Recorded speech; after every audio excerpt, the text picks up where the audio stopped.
Grow के shares ने तो आज मार्केट में तहलका मचा दिया है। तो चलिए आज इसी बड़ी खबर की तह तक चलते हैं। सीधे 20%। ग्रो के शेयर्स ने आज 20% का अपर सर्किट छू लिया है। अब देखिए, ये कोई छोटा मोटा नंबर नहीं है।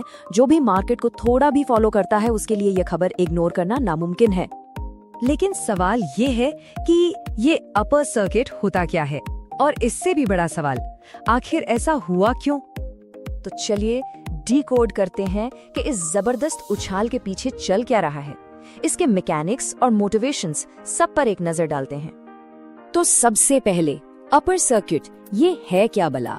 देखिए, सिंपल भाषा में ये किसी भी स्टॉक की एक दिन में बढ़ने की मैक्सिमम लिमिट है। जैसे ही कोई स्टॉक इस लिमिट को छूता है, उसकी ट्रेडिंग कुछ देर के लिए रोक दी जाती है। और ये सिग्नल क्या देता है कि भाई बाजार में इस स्टॉक को खरीदने वालों की होड़ मची हुई है। तो सवाल ये है कि ये जबरदस्त डिमांड आई कहाँ से? देखिए, इसके पीछे ना कई वजहें हो सकती हैं। हो सकता है कंपनी के तिमाही नतीजे जोरदार आए हों, या फिर किसी बड़े एनालिस्ट ने स्टॉक को थम्स अप दे दिया हो। कभी कभी कोई नया प्रोडक्ट या बड़ी पार्टनरशिप की खबर भी आग लगा देती है। और हाँ, एक बहुत ही मजेदार साइकोलॉजिकल फैक्टर भी होता है, फोमो, मतलब फियर ऑफ मिसिंग आउट। जब लोग सिर्फ इसलिए खरीदने लगते हैं क्योंकि सबको लगता है कि अरे यार, ये मौका हाथ से निकल जाएगा। अच्छा, अब इसी एक खबर को देखने के दो बिल्कुल अलग अलग नजरिए हो सकते हैं।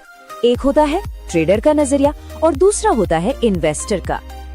जैसा आप देख सकते हैं, एक ट्रेडर और एक इन्वेस्टर का सोचने का तरीका जमीन आसमान का होता है। इसको ऐसे समझिए, एक स्प्रिंटर है और एक मैराथन रनर। ट्रेडर जो है वो स्प्रिंटर है, उसका फोकस शॉर्ट टर्म मोमेंटम पर है, मतलब आज खरीदा कल बेचा, प्रॉफिट कमाया। उसके लिए सबसे जरूरी है प्रॉफिट बुकिंग और रिस्क को मैनेज करना। वहीं दूसरी तरफ इन्वेस्टर एक मैराथन रनर की तरह है। वो कंपनी की लॉन्ग टर्म ग्रोथ स्टोरी पर दांव लगाता है। वो ये सोचता है कि क्या ये कंपनी अगले 5-10 साल में भी कमाल करेगी, और वो छोटी मोटी उठापटक से घबराता नहीं। वो अपने रिस्क को कम करने के लिए अपने पैसों को अलग अलग जगह लगाता है, जिसे हम कहते हैं डाइवर्सिफिकेशन। तो ठीक है, हमने ये सब समझ लिया। अब सवाल उठता है कि आगे क्या?